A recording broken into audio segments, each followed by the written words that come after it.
ஆகாஷ்வாணி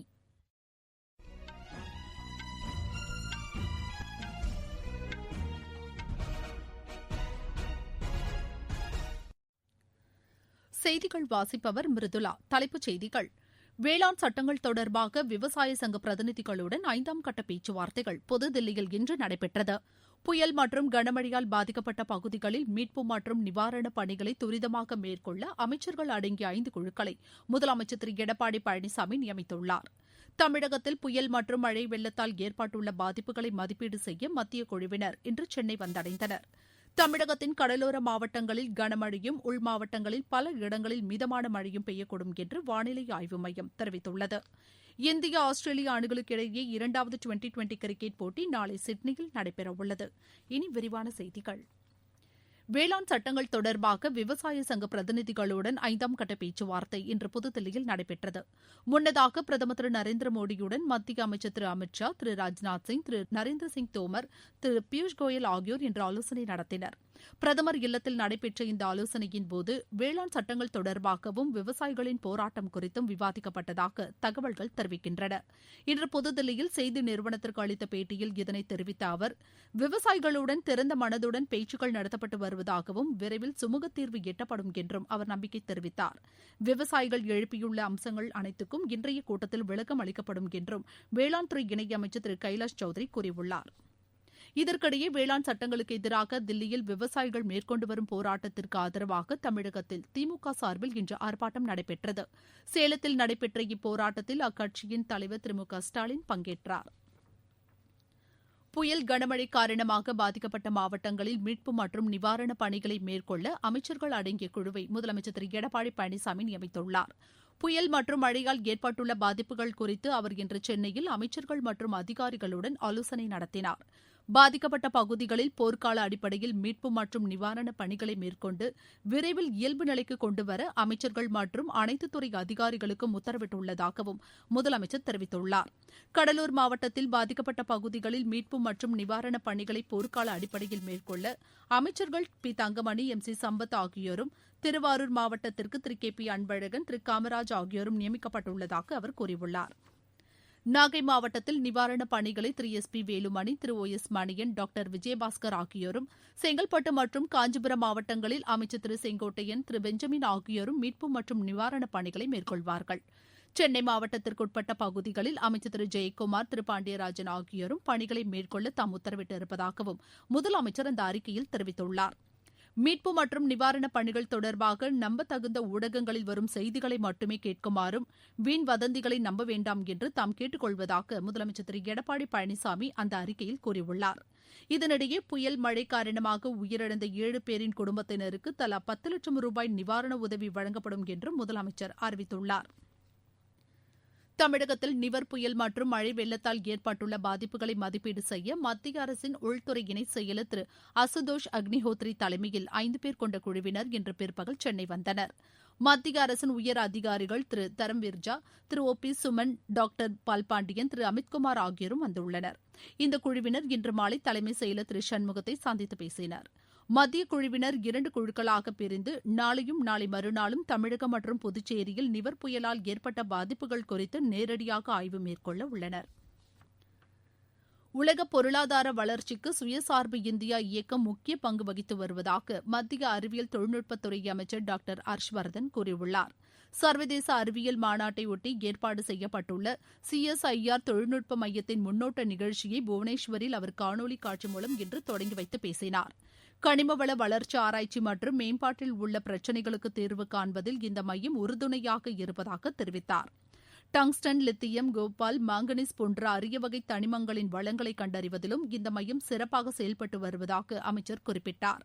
இந்நிகழ்ச்சியில் சிறப்பு விருந்தினராக கலந்து கொண்ட மத்திய பெட்ரோலியத்துறை அமைச்சர் திரு தர்மேந்திர பிரதான், சுயசார்பு இந்தியா இயக்கத்தை முன்னெடுத்து செல்லும் வகையில் விஞ்ஞானிகள் புத்தாக்க கண்டுபிடிப்புகளில் போட்டிகளை உருவாக்க வேண்டும் என்று வேண்டுகோள் விடுத்தார்.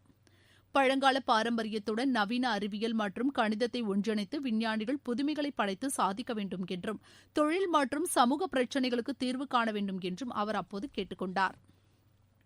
நீங்கள் கேட்டுக்கொண்டிருப்பது ஆகாஷ்வாணியின் செய்தி அறிக்கை.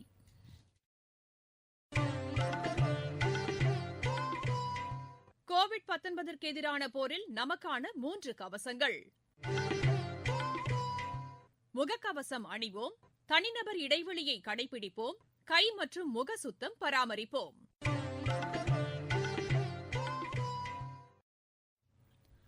மன்னார் வளைகுடா பகுதியில் தற்போது நிலை கொண்டுள்ள காற்றழுத்த தாழ்வு மண்டலம் அடுத்த 12 மணி நேரத்தில் வலுவிழந்து அதே இடத்தில் காற்றழுத்த தாழ்வு பகுதியாக நீடிக்கக்கூடும் என்று சென்னை வானிலை ஆய்வு மையம் தெரிவித்துள்ளது.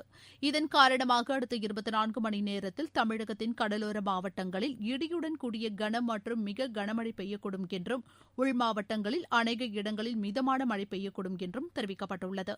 தென் தமிழகத்தின் கடலோர பகுதிகளில் 60 கிலோமீட்டர் வேகம் வரை பலத்த கடல் காற்று வீசக்கூடும் என்பதால் அடுத்த 2 நாட்களுக்கு மீனவர்கள் கடலுக்குள் செல்ல வேண்டாம் என்றும் கேட்டுக் கொள்ளப்பட்டுள்ளனர். நாடாளுமன்றத்திற்கு புதிய கட்டிடம் கட்டுவதற்கான பணிகளை பிரதமர் திரு நரேந்திர மோடி இம்மாதம் 10ஆம் தேதி புதுதில்லியில் தொடங்கி வைக்கிறார். இதனையடுத்து புதுதில்லியில் இன்று செய்தியாளர்களிடம் பேசிய மக்களவைத் தலைவர் திரு ஓம் பிர்லா, எதிர்கால தேவைகளை கருத்தில் கொண்டு இப்புதிய கட்டிடம் கட்டப்பட உள்ளதாக தெரிவித்தார். 971 கோடி ரூபாய் மதிப்பீட்டில் 17,000 சதுர மீட்டர் பரப்பளவில் கட்டப்பட உள்ள இந்த நாடாளுமன்ற கட்டிடம் நாட்டின் ஜனநாயகத்திற்கு வலு சேர்ப்பதாக அமையும் என்றும் குறிப்பிட்டார்.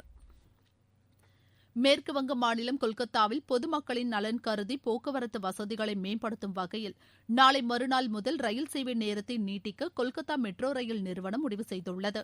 தற்போது தினசரி 190 ரயில்கள் இயக்கப்பட்டு வரும் நிலையில் அதனை 204ஆக அதிகரிக்க முடிவு செய்யப்பட்டுள்ளது என்று மத்திய அரசின் செய்திக்குறிப்பில் தெரிவிக்கப்பட்டுள்ளது.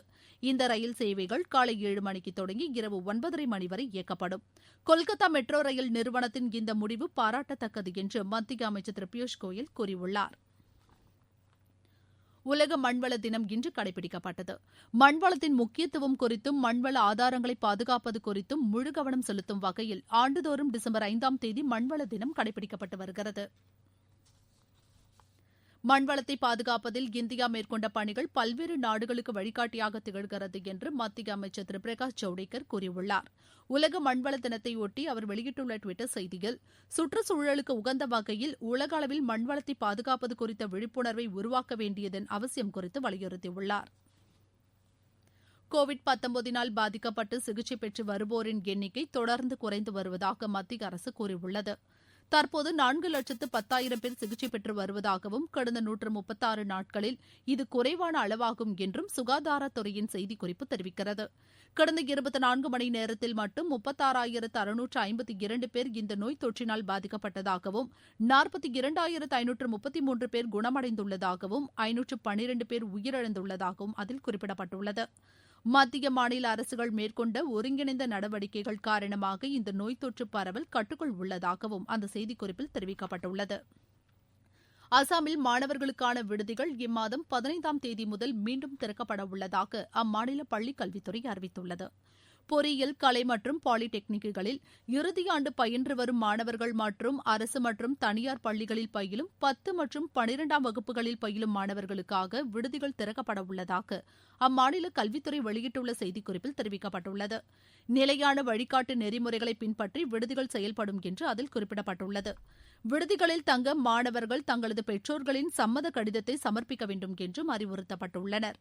விடுதிகளை திறப்பதற்கு முன் சம்பந்தப்பட்ட பணியாளர்கள் மற்றும் கண்காணிப்பாளர்களுக்கு கோவிட்-19 பரிசோதனை மேற்கொள்ளப்படும் என்றும் தெரிவிக்கப்பட்டுள்ளது.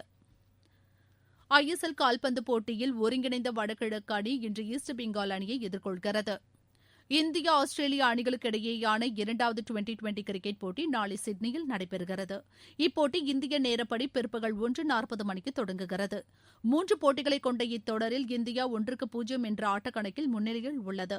இதனிடையே காயம் காரணமாக ரவீந்திர ஜடேஜா எஞ்சியுள்ள போட்டிகளில் பங்கேற்க மாட்டார் என்றும் அவருக்கு பதிலாக ஷர்துல் தாக்கூர் அணியில் சேர்க்கப்பட்டுள்ளதாகவும் இந்திய கிரிக்கெட் கட்டுப்பாட்டு வாரியம் தெரிவித்துள்ளது. இந்திய தடகள ஆணையத்தின் முதன்மை பயிற்சியாளராக ராதாகிருஷ்ணன் நாயர் நியமிக்கப்பட்டுள்ளார். மீண்டும் தலைப்புச் செய்திகள். வேளாண் சட்டங்கள் தொடர்பாக விவசாய சங்க பிரதிநிதிகளுடன் 5ஆம் கட்ட பேச்சுவார்த்தைகள் புதுதில்லியில் இன்று நடைபெற்றது. புயல் மற்றும் கனமழையால் பாதிக்கப்பட்ட பகுதிகளில் மீட்பு மற்றும் நிவாரணப் பணிகளை துரிதமாக மேற்கொள்ள அமைச்சர்கள் அடங்கிய 5 குழுக்களை முதலமைச்சர் திரு எடப்பாடி பழனிசாமி நியமித்துள்ளார். தமிழகத்தில் புயல் மற்றும் மழை வெள்ளத்தால் ஏற்பட்டுள்ள பாதிப்புகளை மதிப்பீடு செய்ய மத்திய குழுவினர் இன்று சென்னை வந்தடைந்தனர். தமிழகத்தின் கடலோர மாவட்டங்களில் கனமழையும் உள் மாவட்டங்களில் பல இடங்களில் மிதமான மழையும் பெய்யக்கூடும் என்று வானிலை ஆய்வு மையம் தெரிவித்துள்ளது. இந்தியா ஆஸ்திரேலியா அணிகளுக்கிடையே இரண்டாவது டுவெண்டி கிரிக்கெட் போட்டி நாளை சிட்னியில் நடைபெறவுள்ளது. இத்துடன் இந்த செய்தி அறிக்கை நிறைவு பெற்றது.